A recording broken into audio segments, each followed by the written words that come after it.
Hey, it's your old pal Slim, and this is 70mm, a podcast for movie lovers just like you. Disclaimer at the top of this show, though, we're not experts, but we do love watching movies. With me each and every episode is my close friend and artist, Danny Haas. Hello. And our close friend and movie insider, Protolexis. I will never look at a kitchen sink the same way again. The face rubbing alone. When there's a fifth week in a month, we cover a sexually charged Michael Douglas movie because it's our show and we can do whatever we want, honestly. You can use the chapters in your podcast app to skip to our main discussion from 1987 and Adrian Lyne, Fatal Attraction.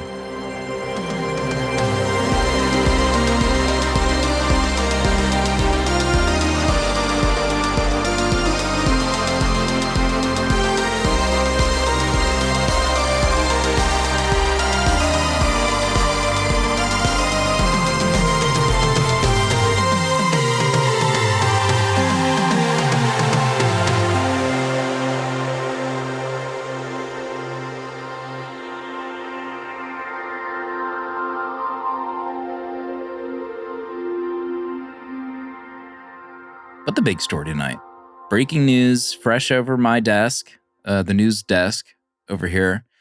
Let me know how you feel about this. Rick Moranis ends retirement for Spaceballs 2. Bill Pullman is back. Mel Brooks, Daphne, George. They're all coming back for the sequel. They saw the success of Spinal Tap 2. The rave reviews. That's what did it. They saw maybe we could do this too. Maybe we can recreate this magic. Proto, how do you feel? I love to see it. You know, one last ride, right? For Rick, I maybe? hope not. He's got one last shot. Reinvent himself. He's back. Oh, he's back? He's retired. He's been a family man for decades. Well, maybe the kids have grown up. He's got nothing else to do now. Mm-hmm. Oh, so you think that he's making a return? I think it's time for a return. Back. Did him and Daniel Day-Lewis plan this? Yeah, that's true. That's true. Good. Can we get the two of them in a movie together? I don't understand why he decided to retire anyway, Daniel Day-Lewis. Right? He's at the peak of his powers, Daniel Day. Wait until Tarantino comes back for his 11th movie. Oh my God. You know that's Tarantino happening. With Rick and Daniel. Oh, buddy movie. A buddy cop. Pulp Fiction 2, starring those two yahoos. The one thing I put on my detective hat, I looked at the announcement post of Spaceballs 2. Just a reminder, folks, bottom of the hour, we'll get into Fatal Attraction. You can use the chapters, skip right to it. I had a very upset Spotify commenter complain about how long it took for us to get into the main course of an episode. Well, we have chapters. I mean, I don't think people realize in a podcast app, you can actually scroll through the little thing and skip ahead. I mean, but What movie recently has anyone actually wanted us to get to the movie talk? If we can be honest. I don't even remember what episode it was that this person was upset at. Couldn't have been Lo-Fi September. It wasn't a September episode. But anyway, they posted this like round table photo of people involved in Spaceballs 2. Yeah. I saw the master himself, Josh Gad, there. Josh Gad, I think, is the producer and maybe even helping write Spaceballs 2. Interesting. Are we even ready for Spaceballs 2? My God. Is that the next I'm just excited to know that whenever this is released, we're going to cover the Spaceballs 1 on the podcast. I actually had to think for a second. I wasn't sure if we ever did. You thought we did? Cover the first one. We've done several Mel, I feel like, at this point, right? Several Mel? Did we? Have we done any Mel? We did, we did Young Frankenstein. Oh, Young Frank. That's right. That's the only one we've done, I think. Could have sworn we did more. I mean, I haven't seen Spaceballs in ages. We need to cover Blazing Saddles. Well, I think we're going to have 2? This will survive a Blazing Saddles episode. Maybe this is the innovation we need to cover Blazing Saddles. Is this going to have like Ray Skywalker? Who's going to be in this? You just wanted to say Ray Skywalker. You just wanted to say Ray and Skywalker. Honestly, it sounds revolting when you say it out loud. I love it. Ray Skywalker. Maybe Admiral Thrawn? Maybe there's some Admiral Thrawn in there? Is that Josh Gad? Is that who he's playing? Josh Gad as Did you say Thrawn? Like, but then he'd be like Theron? something. He'd be something funny like Prawn. He'd be like Admiral Prawn. Yes, that's good. We're writing this. Don't I just join the hear writers' this. room of Spaceballs too? Please, God. Real quick, did you know that today is Michael Douglas's birthday as we record? Happy You heard birthday, this? Chills. Is it at Mark Hamill's too? Who cares? But also, Fatal Attraction came out 28 years ago last week. Happy 20th We need to play anniversary. we need to play the lotto. I think is what it comes down to. Oh, I think you mean 38. What did I say? I think you said 28. You're right. 38. Thank you, Dale. Pause for editing. 38 years ago last week. Cut it. we should play Lotto. Let's hear from. I want to hear a little bit from Danny. You were at a hot shot convention in Hawaii this past weekend. You had this IDW Godzilla poster. Mm-hmm, mm-hmm. When are we getting our hands on this Danny Haas variant poster, Godzilla #1? Also, is this your first comic variant? Yeah, cover? I think it is my very first comic cover. The Aloha Comic Shop brought me out, or Card Shop, excuse me. And yeah, we did a variant for IDW, Godzilla #1. I think they're taking it to New York Comic Con in a couple weeks. Oh yeah. I don't know if it'll be available online ever. I'm not sure, but I have a box. Hello. And guess what? We're gonna see each other in I have a 3.5 box. weeks. You do So the math. close. Yeah, should play the Lotto. But yeah, we were in Hawaii, had a great time, ate some incredible food, had some Mai Tais. How many photos did you take? I didn't finish a roll, but got there. Yeah, but you get like 90 photos. Yeah, to right, split right. Film roll. Yeah, took some photos. I'm excited to see them. All right. That's all we're getting until the post show, folks. You want to hear more details about Hawaii? Listen to the post show. But you watched a few movies. Were those all like plane logs that you dropped on Letterboxd? Yeah, they're plane logs. One of the plane flights, the one of long legs, the viewer wasn't working, so it kind of sucked. Hold on, I'm going to my diary. What did I watch? Practical Magic. Oh my gosh, Practical Magic. Have you seen this? I've never seen it. I've seen the cover. I think this was like a West Coast million era times, cover yeah. for me. Watched Practical Magic for the first time on the flight and had a delightful time. It's funny. Sandra and Nicole, thank you, are dynamite in this film. And it's just great. It's a good time. It's a good fall movie. It's silly. I love Sandra. Yeah, late 90s Sandra. I gotta watch this. Maybe we need to do a Sandra month. Okay. Sandra Bullock month. There's a lot to pick from then. Yeah, The Net. We could finally cover The Net. The Net. Oh my Absolutely. gosh. That's the movie I think of when I think of her. Absolutely. Well, I don't think of that. Speed for Sandra, 2. but while you were Speed 2. sleeping. While you were sleeping, and we have the month booked already. We did it. Print it.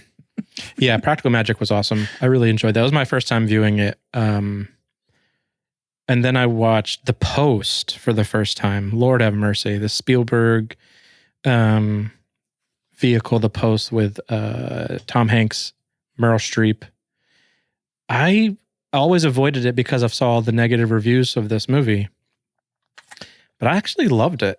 I don't understand what was the complaints about this, and then I just stopped caring what people had to say. So, yeah, I had a blast watching this film. It's gorgeous. Tom and Meryl are just, flexing on everybody in this film. I think you mentioned this movie like last month or something, and I thought you were talking about the Catholic scandal movie with Mark Ruffalo. Oh. Black. The other, can't remember what that movie is called. Black Mass. Spotlight. Yes. Thank Yeah, you. there you go. Spotlight. No, this is a different scandal of the presidential kind, or the Pentagon, really, the Vietnam War stuff where they snuck out the Pentagon files. And Nixon wasn't having it. But I had a great time watching this film. It's a beautiful film. 5 stars. Easily. Okay. Tom Hanks is an amazing smoker. Yeah, I saw your review. I read your review before I started the movie. Your negative review, or your review, was not what I was complaining about. Thank you. Because you gave it 3 stars.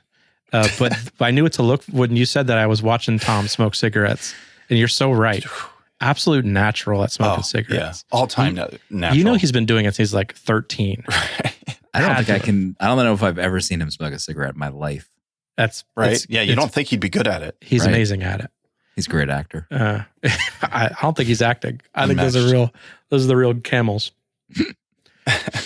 That's kind of it. I mean, I watched Darkest Hour, a Joe Wright vehicle. Your boy. Goated Joe Wright. And Gary Oldman in this is something. It's definitely something to watch. I really enjoyed this film. The story's great. I don't have a lot of Churchill history in my brain, so I didn't really know this kind of bit. I mean, I knew like an outline of what happened, but kind of watching it dramatically kind of told this way, I thought was fun.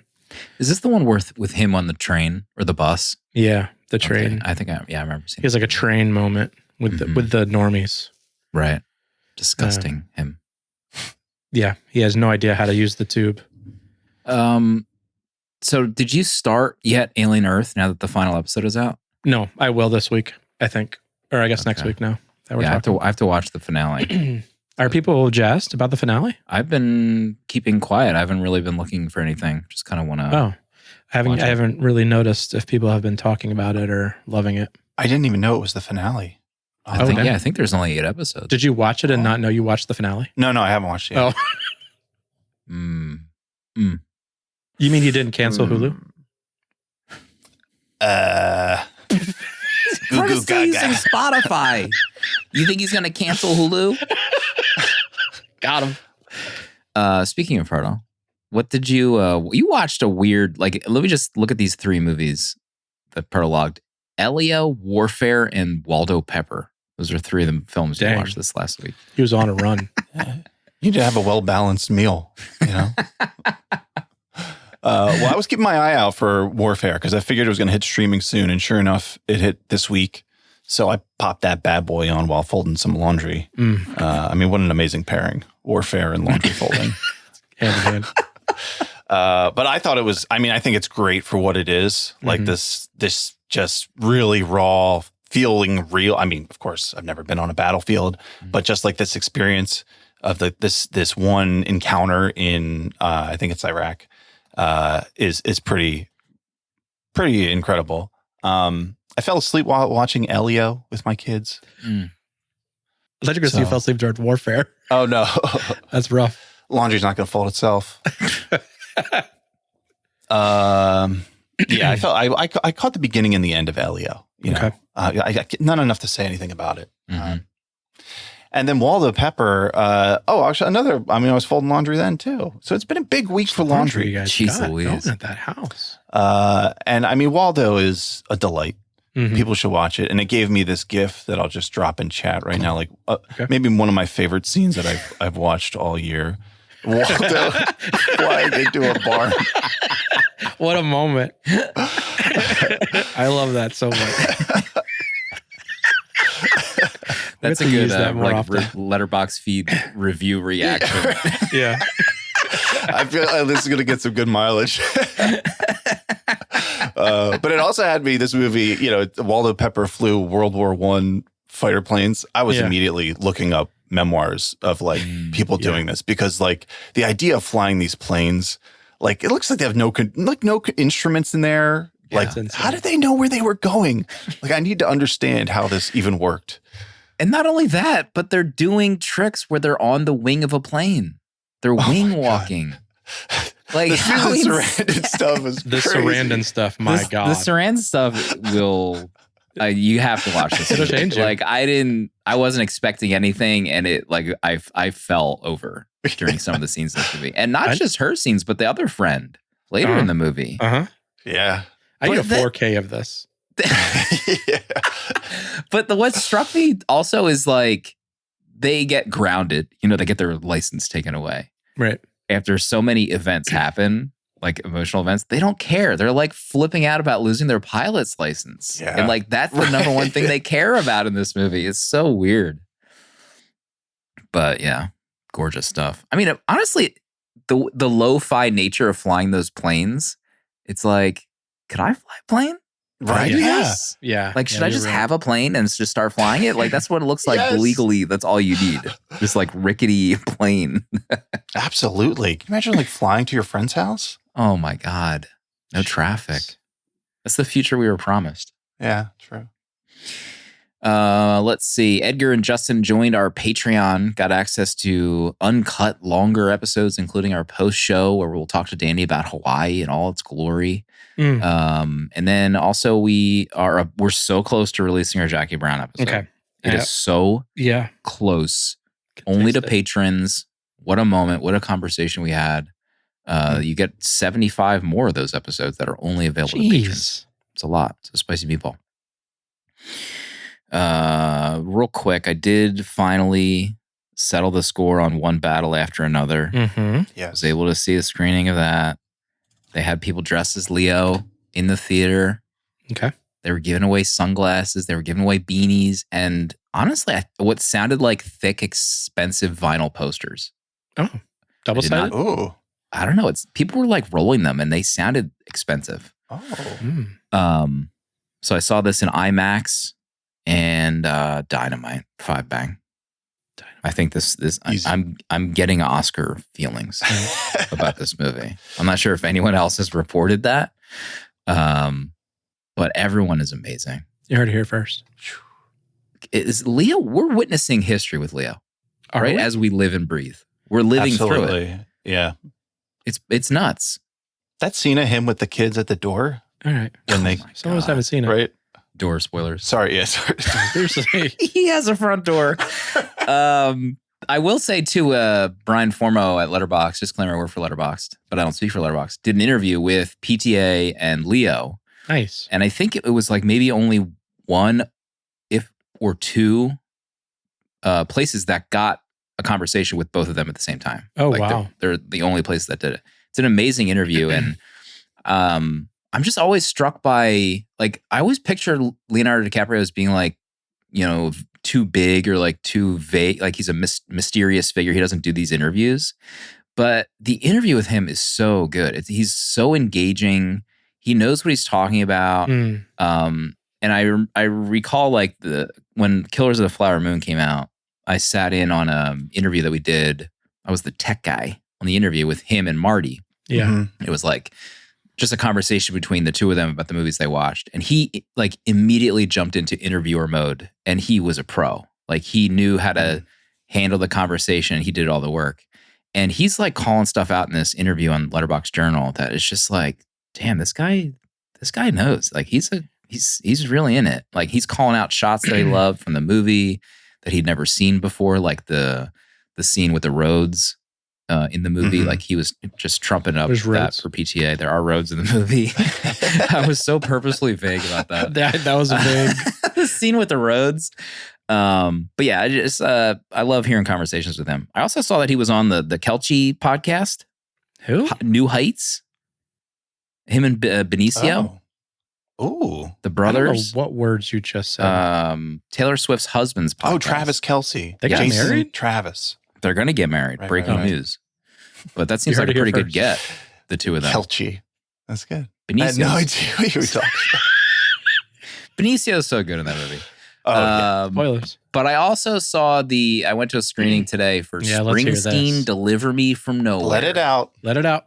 Be honest. Tell us how you feel. Head. How do you pronounce, is it biopic or biopic? What's the correct pronunciation? Biopic is a procedure on your eyes. Does anyone in chat know? I say biopic because it's like bio pick. Grace says biopic. Kirby says biopic. It's a bio picture. I know. There's a lot of confusion in chat. Nobody knows the correct pronunciation. I think we're saying the same thing. Biography. Anagul says biopic. That's what I said. Biopic. Okay, biopic. Nope. I'm going to go with biopics. This is about Bruce Springsteen. He's a musician. He's got some hits. Goated. Jeremy Allen White plays him. And I honestly have maybe not seen any trailers for this movie. I like to go in blind for these things. Sure. So this takes place when he's like writing the Nebraska album. I honestly think they should have just called the movie Nebraska. It has like the worst title. Springsteen, Deliver Me From Nowhere. Maybe one of the worst titles of the year. Yeah, it's pretty bad. Just call it Nebraska. I know it's based on a book, but I thought it was good. I liked it. There's a guy from that's a dagger. Succession is in this. Oh, which guy? I just had it up, but I lost Mr. it. Darcy? Jeremy Strong. Oh, Jeremy Strong. Strong plays his manager, Oh. And I loved him in this movie as his manager. They have like the greatest relationship ever. He's the best manager of all time. It actually makes me curious to read the book. Paul Walter Hauser's in it. I liked it. I knew just from listening to Office Hours Live that like there was like he recorded Nebraska on this lo-fi 4-track cassette like system. Hello. Like he bought this 4-track, with apologies to all Springsteen fans out there. Just let me talk for a few minutes. Don't yell at me. Okay. He bought this 4-track cassette recorder so he could put vocals, guitar, and whatever on its own track.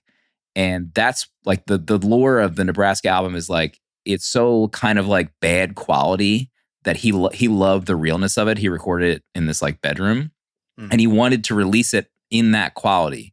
So if you ever listen to this album, it sounds kind of like, quote, bad, like compared to other albums. But they had a hard time converting it from the cassette to actual, vinyl and masters. Like they couldn't replicate it for a long time. Yeah, Bruce is 2025. But I honestly was so fascinated by the idea of being able to do that on a cassette. I had no idea how that was possible. So I had to Google like how. And so like you could play it back on this machine with only the vocals. So you could record vocals and a guitar on this cassette, but then when you play it back, you could only play the vocals if you wanted, or only play the guitar, which like, I was like, what? On a cassette? So apparently, this is how it works with cassettes. There's 2 sides and each side is stereo. So this machine is able to tap into 1 track of the stereo side, therefore having 4 tracks. I would need one of these. This is like the coolest thing I've ever heard. So when does your eBay purchase arrive? I mean, I did take a photo of I know you did. Bruce. Let me see if I can pull it up. Nobody posts this. I took a photo of Bruce in front of it. When I say Bruce, it wasn't really You took Bruce, a photo in the movie? Yeah, there was 2 people in the theater. It was a press screening for a thing I'm going to. Yeah. But this is like a meme. This is like me editing my show. And my wife asked me to do something. Oh, that's big. Like, look at that thing. How gorgeous is that? Yeah, that's rad. You just needed to have it on your desk. Yeah. Putting on the I don't have to do anything table. with it. So I enjoyed it. I'm not a big biopic guy. I'm also not a big Springsteen guy, to be honest, but I did enjoy the movie. There you go. There you have it. There you have it. Okay. Episode 283, Fatal Attraction, 1987. Sexual Michael Douglas theme, the 5th week of every month. There's some backstory to that, but you can become a patron if you want to hear that backstory. So for now, we're just covering a sexually charged Michael Douglas movie. Pardo, what is Fatal Attraction all about? Dan Gallagher has it all. Living in a 1980s New York City apartment, he is being made a partner at his law firm. He has a beautiful wife who adores him, and they have a 6-year-old daughter. And now they are moving to the suburbs to complete the American dream. But Dan decides to have a one-night stand with a balding woman he meets at a party. Turns out she is mentally unstable, unable to shake her. Her obsession with Dan deepens until there is blood and murder and stew. Fatal Attraction. This isn't going to quell my misandry comments that I've been reading in chat. You're the balding woman. No, listen, we're saying that out loud. She has a big forehead. You know what? It was a joke. I don't actually mean it. It's just Can for we radio. have the man standing up painting, guys, it was a joke text attached to it. Guys, it was a joke. Fatal Attraction, 1987, sexual Michael Douglas. The backstory of this theme is we thought it would be a fun idea for a theme month. We just cover movies where Michael Jackson is just, or Michael Jackson. Oh God. Michael Douglas is very sexual. It didn't win the vote, but we wanted to do it anyway. Danny, do you have any history with Fatal Attraction? No, I have no history with it. And I think I've said on one of our episodes that I got it. I think I got Fatal Attraction and Basic Instinct kind of meshed together. Maybe I didn't know they were both Michael. I don't know. So I have no history with this. I just know the title and the poster. Right. Yeah, the poster, I feel like is iconic. And when I had watched Basic Instinct, like in my head, it's just like Michael Douglas just has this run of being just a sexual sleaze. Or not even just sexual, but just like a sleaze. I think Wall Street comes out right after this. Yeah. And Basic Instinct is a couple years after this. And I believe this like kicked off the erotic thriller, era. I don't know if that's accurate. Nobody fact checked that, but yeah, I don't think I'd ever seen this before, but I had seen the press photos of the three of them together. Dynamite.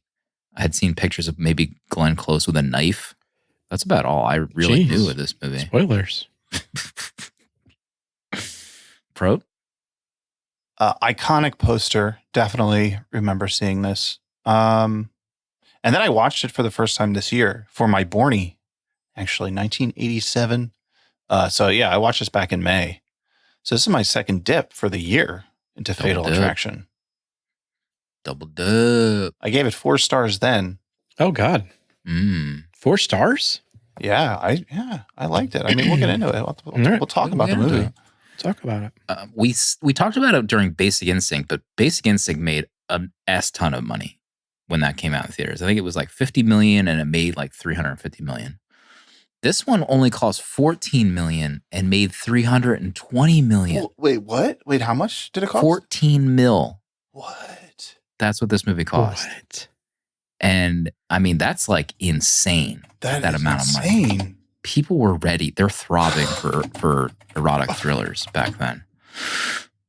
So I was just curious. I was like, and I think I read that like this was the second highest grossing movie of the year. I had to, what's more than this? 3 Men and a Baby was the number 1 grossing movie. Wow. Number 2, Fatal Attraction. Number 3, Beverly Hills Cop 2. And Good Morning Vietnam. Robin Williams. King. That's crazy money. Like, what's the conversion for 150 mil? It's like Avatar. This was like Avatar when it came out. It has to be. Yeah, 320. Wow, that's insane. Let's see. Who wants to start off? Let's go with Pro. Oh. What's at the top of your list for this double dip? I remember loving the way this movie looked, but the thing this time that I could like not shake no matter what was knowing everything that was going to happen, just being pissed off at Michael Douglas's character this whole movie. Like I could not, oh man, his like when he that first meeting with her or when they're out to lunch together. Get into it. And just that conversation. And like all we know up to this point is he has this beautiful wife, this beautiful daughter, this beautiful life, and he has one lunch date with this woman, and this is like his decision that he makes. And then like everything in this, it's just, gosh, it's so easy to hate this guy. So easy. I mean, it's one lunch. I don't understand why they didn't like draw it out like they happenstance meet each other like a few times. Like it's one lunch. And I will say that like, the conversation they have where she's like teasing him. What does she say? You have to be discreet. Are you? And like she looks at him like what she means. You know what she means. When He's panting on screen. And the way he says, let's get the check. He could like barely speak. It was so amazing when he said that. I was dying. Yeah, he makes so many absurdly bad decisions. Like what happens between the two of them. But then they hang out a few more times. His wife is in the country. What does that even mean, in the country? Where is she? In upstate New York? New York. That's the country? Or New Jersey, yeah. I don't even understand. That's like a bygone phrase that went away. No one ever says that anymore. Really? Yeah. Upstate New York, the country? In the country? That's what the city folks say, I guess. Those people need to be in jail if they still say that. They're in a higher tax bracket than I am. Yeah, that's true. But he hangs out with her. I think like that night they go out. They're in broad daylight. You're in public. Right. Like hanging out with a woman who's not your wife in New York. You could walk into somebody at any moment. And then they hang out in Central Park in broad daylight with his dog. Yeah. They're playing catch. They're wrestling in the grass. Michael, wake up. What are you doing? This guy, I mean, he's an idiot. He is a bona fide idiot. He made so many assumptions about her, I guess. I mean, I guess, you don't think you're going to run into a woman who's unstable to the extent that she is. I mean, that's bad luck, right? But even with a normal, anybody, like, have some couth here. Like, we have to think, Michael. I mean, at least it exists in the shadows. You don't go to Central Park with this woman who is not your wife. You can walk in. Put on the Batman cowl. Put on a fake mustache. Actually, people were posting the Coldplay couple. I read an article that said that they were actually already separated, or I can't remember, one of these two was already separated, and that their spouse was at the Coldplay concert with someone they were dating. What? You guys hear this? This is the plot thickens. This whole story just gets wilder and wilder. It's Fatal Attraction. I hope they find peace. I hope they find peace. I'll wait for the podcast. This is, I mean, if this would be a Michael Douglas movie if this had happened in the 80s. Exactly. It'd be at a Rat concert. How about the first place they decide to have sex is on top of a sink? A dirty kitchen sink full of dishes. And then she splashes tap water on herself. The tap water scene was something I've never witnessed myself. Like the tap water, and she rubs it on her face and then on his face. This is a kink that I'm not aware of. Water? Tap water, kitchen and sink kink. You don't want to be waterboarded before? Like, I can't think of a moment where I'd be more aroused if someone just wiped water on my face as we were having sex. I love to think that's what Michael Douglas's character is thinking too. He's just like, what the hell is this woman doing right now? But he's like, he's into it. He's like, I'll just go with it. Oh my God. Yeah. The kitchen sink. Danny, your thoughts on Michael Douglas and his decision making in this movie? He's just a bozo. That's really, I mean, I can't get over most of the decisions he made, but like, I think it's in my random notes. Once I saw the loaded gun in his dresser, I'm like, someone deserves to be shot in this film. Not anyone besides Michael though. I don't know. I expected everything that came out of Michael from this film. Whenever we've done Basic Instinct and now this, and we know the dog he is. Yeah, he's got a dog in him. So that, and then confessing to his friend in the library. Oh yeah. Oh yeah. Great. Choked the life out of him. What kind of friend does this? That guy's reaction to when hearing that story, he's like, gotta be a hard case. He was just pissed that it wasn't him. He wanted it. I saw her first, I think is what he said. That guy also had that dog in him, but he's not in situations that over a kitchen sink as much as Michael is. He's not a kitchen sink guy. That's Michael's waddled back from the sink too. Yeah. Emma J, was I understanding correctly that he spent the night at her place while the dog was alone? I think Correct. That's accurate. There's several times where he's just rushing that dog out to go use the bathroom. That's when he fed it spaghetti. Spending time with this poor dog. I do not abide by that dog treatment. He seems like a typical dog owner though. So that's a sweeping statement to make that I won't acknowledge at this juncture. Seems typical. Glenn Close, the character that one of the hosts referred to as balding. Listen, her first appearance is a jump scare. Thank you. That must have been an 80s hairstyle that was accepted. Well, also, she didn't have her bangs pulled back for the rest of the film. Yeah. Maybe that was her professional look. She's a working woman in the 80s. She's got to change it up. She's fighting against the society's norms. I mean, the first time you see her, I thought of that character on SNL that Kristen Wiig played with the tiny hands. I thought of Peter Weller in RoboCop. When he has the helmet off. Listen, I wrote in our Discord, can't women have large foreheads? Can we be more of accepting as a society of large foreheads? It's a beautiful forehead. It's probably one of the great, best foreheads we've ever seen. it's the best forehead ever covered on this show. Yeah. But let's talk about her character. I mean, she wants Michael's hog bad. She gets it. And then, unfortunately, she gets a little attached. Michael got more than he bargained for. She calls him, I think she calls at his house.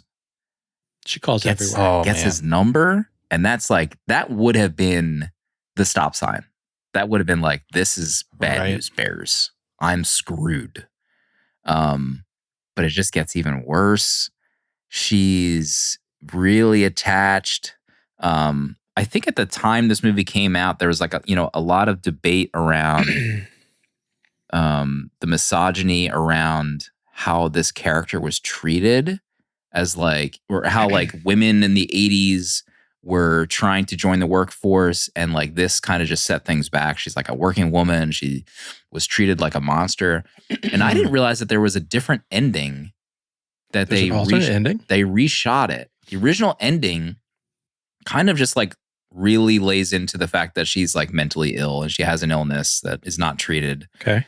The original ending, that knife scene where he's like at her apartment with a knife and he leaves, she ends up killing herself with a knife and frames Michael Douglas as the murderer. Oh my. And he gets arrested. What? That's crazy. So the reaction, Paramount, I guess like they did some test screenings and Paramount's like, we cannot have this be the ending. Like this is too much. So they reshot it, and that's the ending that we got, where like she kind of goes really over the top, like Halloween villain in the house and is killed by Ann Archer. And that was, I think a lot of them say that like, we don't agree with it, but that's probably the reason why the movie made so much money. Like we had that kind of an ending. So it's really fascinating that like, and Glenn Close had talked about how she really wanted to play the character as like, someone who has, emotional issues. Like she has a mental illness. Yeah. And she did like a lot of research into this. But a lot of it is seemingly undone by the ending. And also like, I think there's a scene where Michael goes to her apartment to do some research and just finds like the newspaper clippings of like her dad killing himself or something. Like, do you remember those scenes? Yeah. So because like, she said he's alive. Right. She made that joke about him dying or something, which is yeah, also a red flag. She got him though. She got him good. She did get him. So what did you think of the Glenn Close character in this movie, Proto? Yeah, I mean, by the end, they really turn her into the villain, right? Like at the end, you're like, oh, this is, the final shot is zooming in on a picture of them as a family, of like the ideal American. It's like, and they lived happily ever after because the Wicked Witch is now dead. But like that kind of, like in a way, it almost feels like it erases everything about like Michael Douglas's character in this. Cause it's like, I mean, when she tells him that she's pregnant and his response, like at that point, he's like, he goes on the offensive and he's like, wait, you're going to keep this kid? Like at that point, it should like, I mean, how many things has like this, but like at that point that this woman just tells you this and then you start attacking her, like, it's like, but like by having this ending where it's like all wrapped up nice on in a bow, the psycho lady gets shot dead. That's it makes it easy at the end. But the scene with, where she slits her wrists. Oh my God. Oh my God. That movie, that scene, like the jump scare that I got with the music, like that is such an amazing moment in the movie. I think that's before she starts calling his house. Like, how is that not, you just disappear, Michael? He has to leave the country. You gotta stop. That happens. He has to go into the country and out of the country. I mean, how do you even continue on after that? You have a tryst with this woman. What is that, like night 2? She slits her wrists? Yes. And Michael has to like stay there and help her wrap up. Oh my God. Promise you'll go to the hospital? Yeah, you got to go to the hospital. You slit your wrists. There's so many like scenes where you have to just like cut and run. Like okay, this is bad news. This is going to get worse unless I kind of nip this in the bud. And then it does get even worse like multiple times. But then he goes home, and she's in the apartment with his wife, posing as someone who's going to buy the apartment. I don't know, like that. If that was me, I would close the door and be like, "All right, you need to sit down. We have to talk." I might have gotten that woman pregnant. She might be trying to kill us. Like she's in your house. She slit her wrists on night 2. Like it could get way worse right now. And he doesn't. But that scene is also so brilliant because it had just got to the point where they discontinue that line. They get a whole new phone number, which why is Anne not asking about this? Like, why are we all of a sudden needing to have a new phone number? Anyway, but her plan to pretend to buy the apartment to get the new phone number when Anne gives it to her, I was like, oh shit, she did it. Well played. I mean, back to Glenn, she's the reason to watch this film, in my opinion. I think she's incredible in this film. Her ability to go from just the person at the party flirting with Michael, getting him to, have an affair that she wanted to be discreet, but really she didn't. But then for that to like spiral into, slitting her wrists and, I don't even know, faking her pregnancy. Who knows if it was real or not, but to the finale of her going psycho with Anne in the bathroom. Like her whole storyline is incredible and so well performed. Yeah, she's really good. I mean, this was nominated for 6 Oscars, by the way. 6 Oscar noms. Like, what was going on in 1987? People were hungry. I mean, the Oscar voting board was also like 40 years younger. I mean, they're ancient now, so I guess they were. Are the same people now? Best Picture, Director, Actress, Supporting Actress, Screenplay, and Editing. Dang, it didn't win any, but it was nominated for 6. That's something. Yeah. Art had mentioned about the phone line change. She would not have questioned it because of the hang-up calls they were getting. I forgot about that. Oh, so that's probably his excuse leading up to changing it. We've had so many hang-up calls. How about those headphones he was using? Sexual. Like, oh my God. That's where the definition of sexual Michael Douglas comes from. Yeah. Same headphones that his button-down, whitey-tidy headphones, glasses look. Yeah. No one else can pull that off but Michael. That look was off the charts. His piece in that moment. He just looked like he could tell if you're saying PEACE or PIECE piece. Could be both. Yeah. I noticed in live chat, Kirby was asking, do we mention next month's theme? We'll talk about it at the end of the show, but we're not going to announce next month's theme tonight. Okay. So we're innovating. Can you let us? Just let us innovate. Buckle up. Danny, I think it's your turn. Yeah, I want to talk. We hinted at it a bit, or we like kind of mentioned it. I want to talk about the finale because please. It's just incredible. Like I think I was like, yes, this is a great movie. I'm enjoying this movie. And then that finale hits and it just ramps up everything when he's locking up the house. You just know. I mean, first of all, you have her kidnapping the kid. How she's not in jail after that is beyond me. Anyway, so you already have that intense kind of moment with the roller coaster, but then the finale hits. She's like Michael Myersing the house where she's walking around slowly and he's downstairs. I don't know what he's boiling. Oh, he's good. He's doing tea.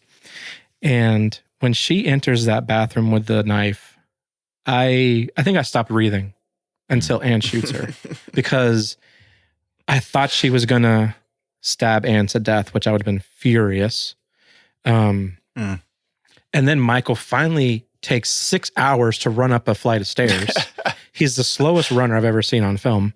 To him strangling Glenn in the bathtub until her eyeballs pop out. Then we have her awake from the dead, like Michael Resurrection. Myers. Yeah.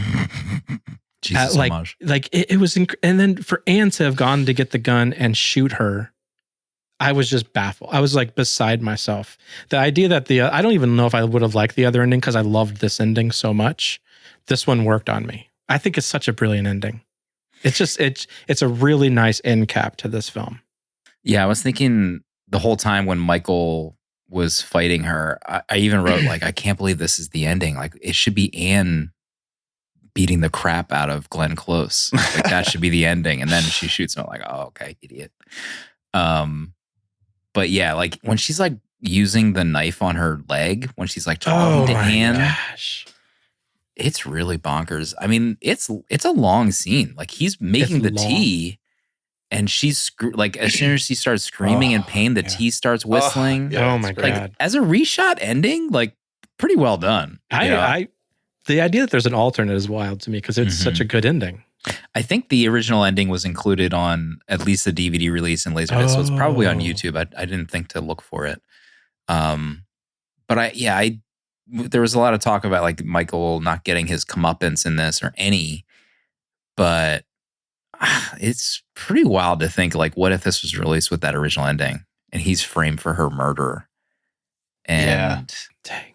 I think in that original ending, like Anne is in possession of the audio tape that was sent to him when she's like ranting at him in the car.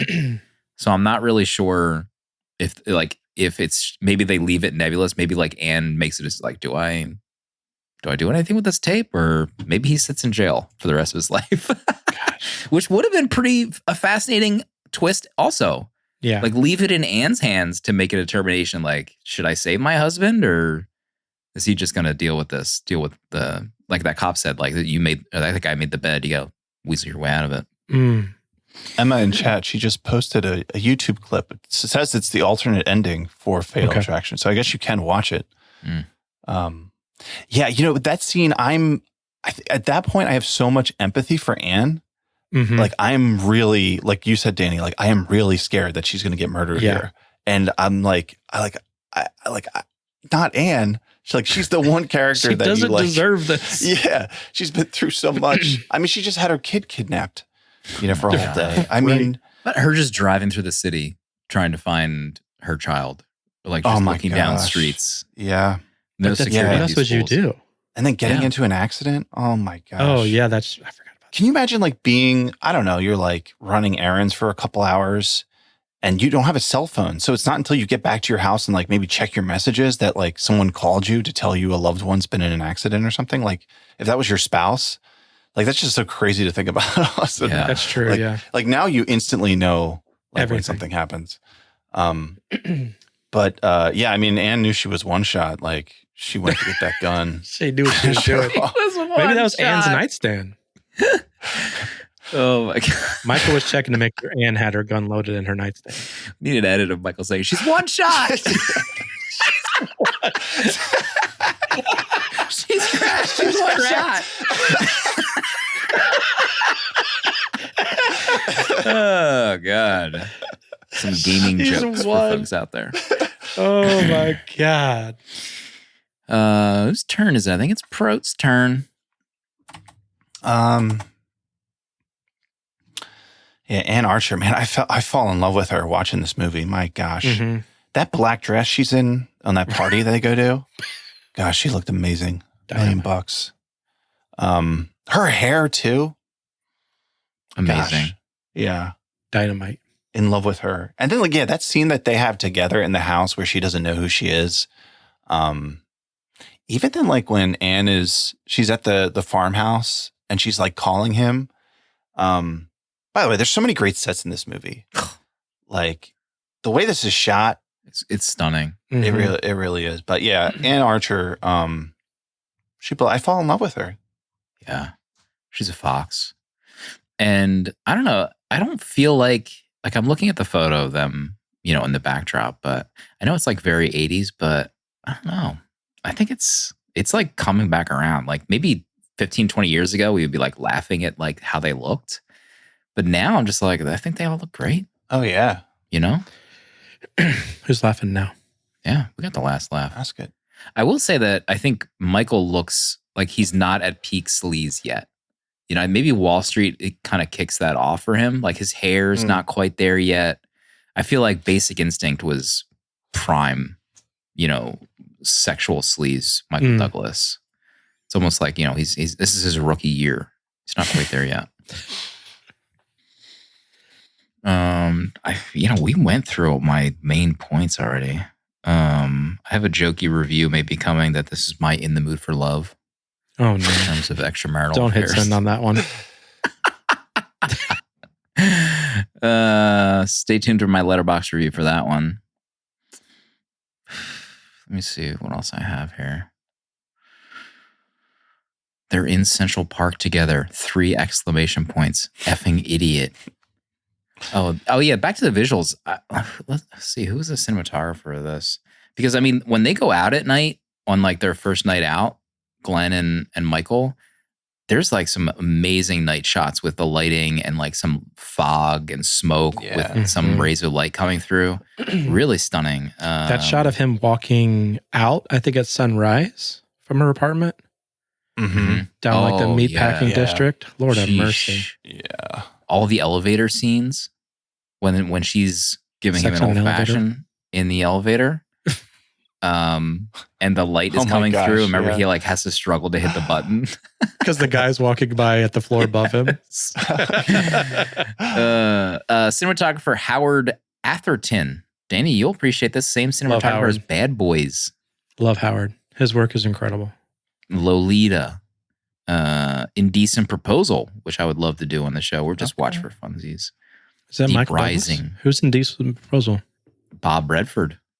What? Oh, Demi Moore and Woody Harrelson. Oh my gosh! My gosh, Woody Harrelson in 1993. He's very young. How old was he? John Gage offers a down in his luck yuppie husband $1 million for the opportunity to spend the night with the man's wife. Let's go. Streaming everywhere. What year is this? What's $1 million of that in that year? 93. That's Avatar money in 1993. That's Avatar 5 money. Danny?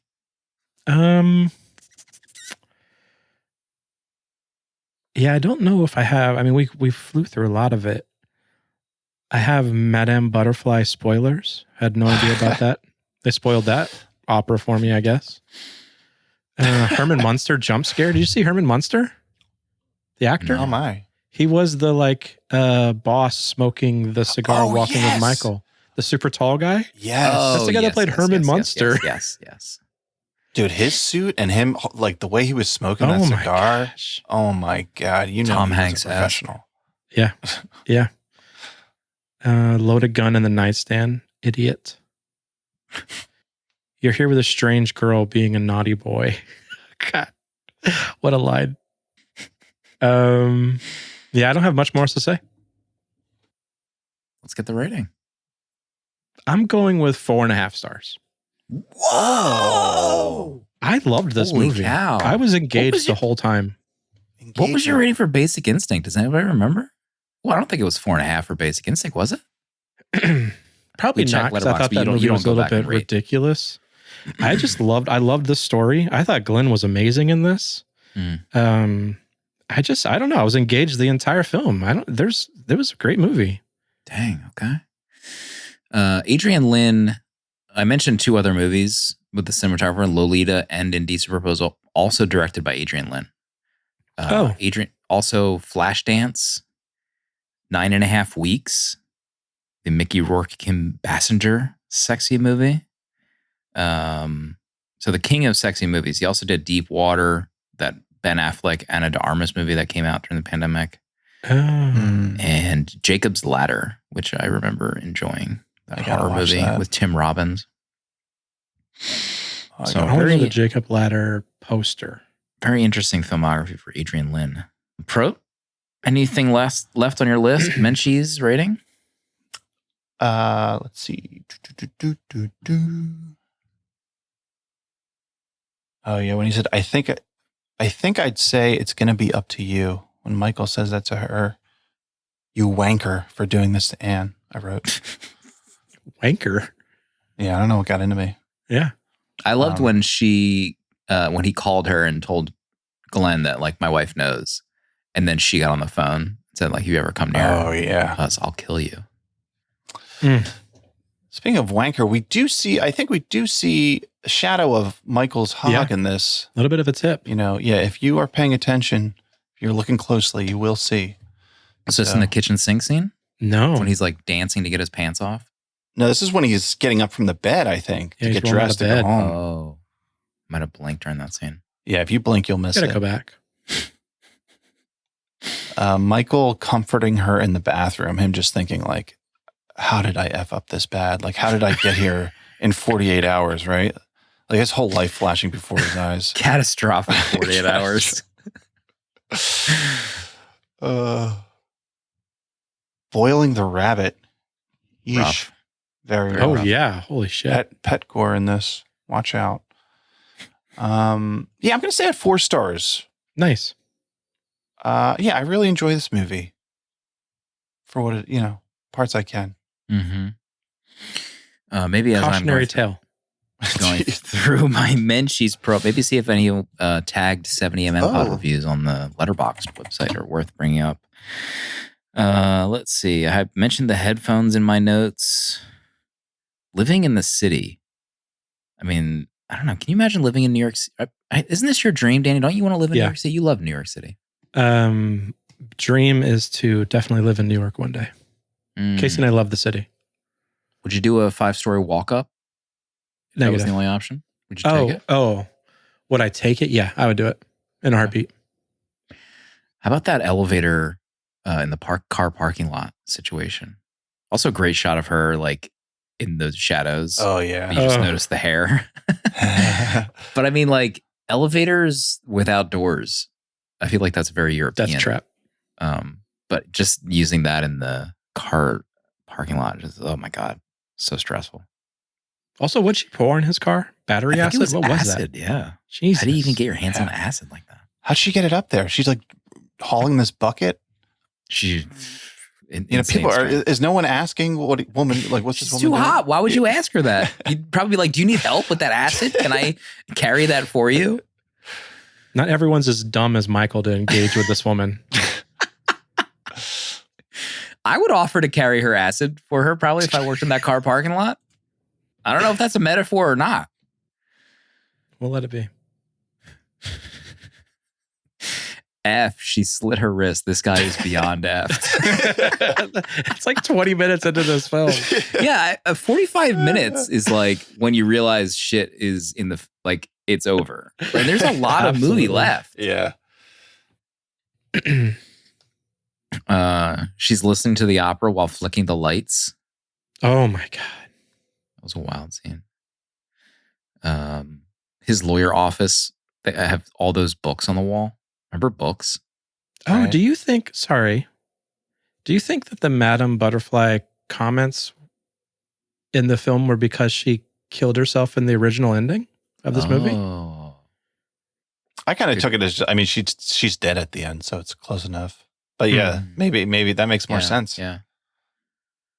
Can't wait to watch that scene. Yeah, I want to watch that. Yeah. She says she's pregnant. So, Right. did I hear him say that he called a doctor and the doctor said congratulations?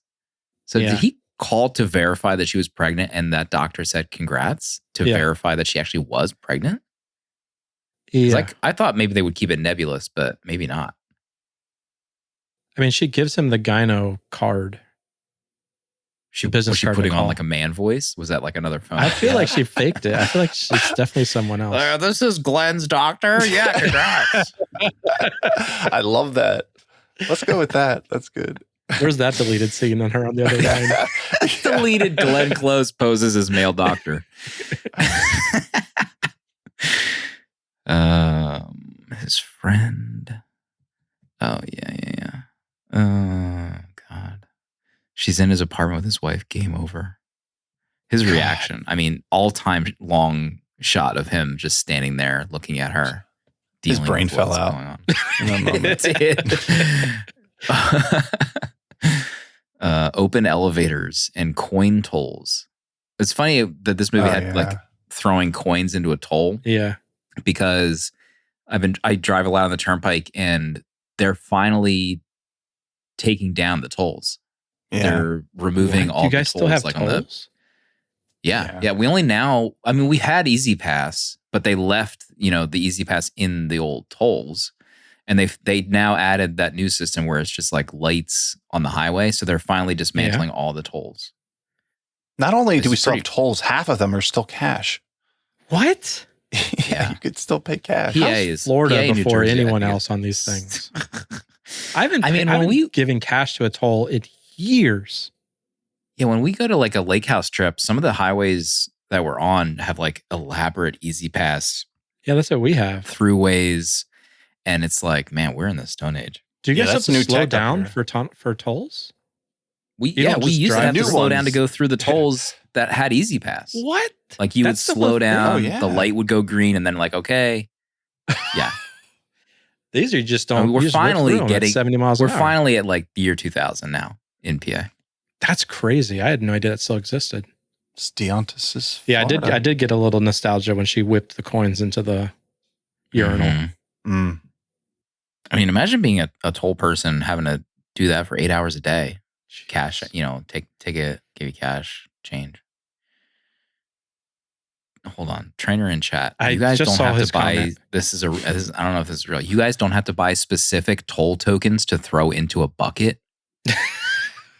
Nice try, trainer. It's like traders. Is this message from 1960? The It's trainer messaging just from the sent? past. There's no way that's a thing.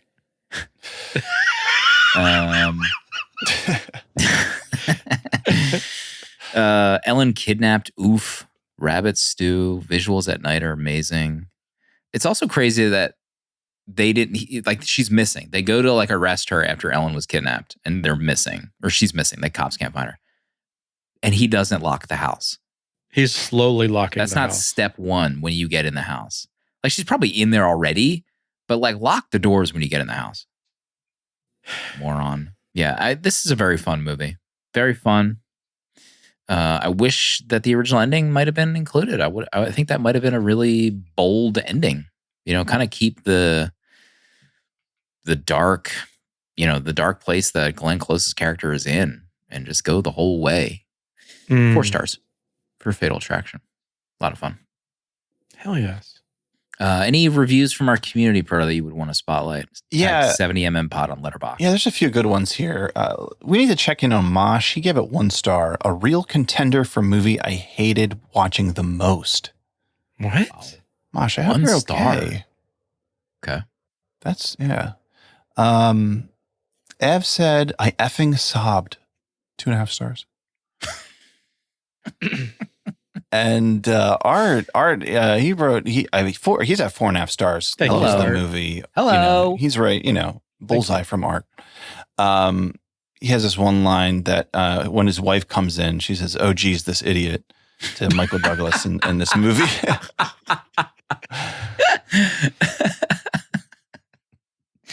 That's a great idea for a theme.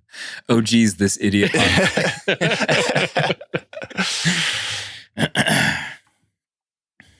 All right. There you have it. Fatal Attraction. How many and stars did you get it, Sam? I gave it 4. Oh, 4. Nice. Poor guy. That's the end of Lo-Fi Sci-Tember. It's in We're the out of it. past. We're out of it. finally closing the book on very hotly debated month. Yeah. Hotly debated. A lot of true colors showed up in our Discord this month. Also, good conversation. Okay, we had Great good conversation. Fantastic conversation. We could cover 4 shitty movies, but we have incredible. That's what it's conversation. all about. There's a reason we do the show is for the 3 of They're us. on. They're not going to be winners. Just the 3 of us. It's just the 3 of us talking movies, being friends forever. We can't review Interstellar every week.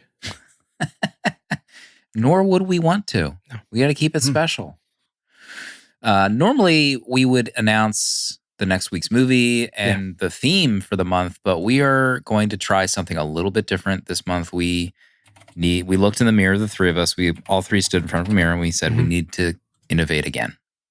And we will be releasing a special little mini episode to the public where we talk about the theme for the month. Mm-hmm. So that is what we're doing. I have a pet theory that, well, it's not a pet theory. I know that not everyone listens to every episode.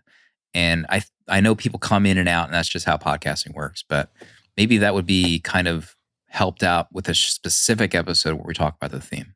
So we'll see. Yeah. Not everyone follows us on Instagram. They pick and choose what they listen to. So maybe they'll appreciate an episode focused on the theme for that month. We got some insane movies picked too for this month. Yeah. It's big. Yeah. Real big. Pardo, any closing thoughts this week? for this movies that I plan on watching this week, I think I got my eyes on a movie. I was looking at the Criterion Channel. A great selection of movies on the Criterion Channel right now. They have some collections on there. There's one, the Paranoia trilogy. So I watched the Parallax View a couple weeks ago from Alan J. Pakula. He has another movie, this trilogy, Clute. So that's what I'm planning on watching this week. Clute. I'm excited. But the collections, there's a ton of Robert Altman movies on there right now. There's Nunsploitation. Okay. No. Miss 45, Benedetta. Then there's a 70s thrillers collection. This isn't an ad for Criterion, but I'm just saying, if you're looking for some movies, good collections on there, you can join me watch Clute. Should be a hoot. Donald Sutherland. Nothing that rhymes with Sutherland? He wears a boot. We will see everybody next week for a brand new theme.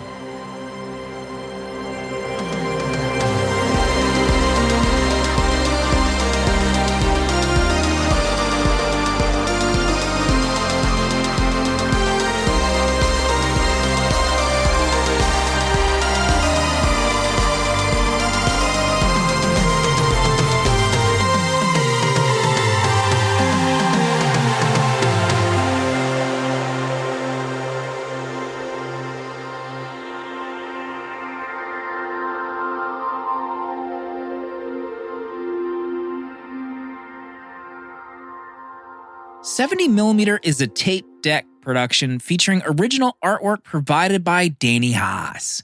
Spiritual guidance and V'ger, the robot who loves movies, provided by Pertalexis. Producer at large Dale_A. And music composed by Cinematric.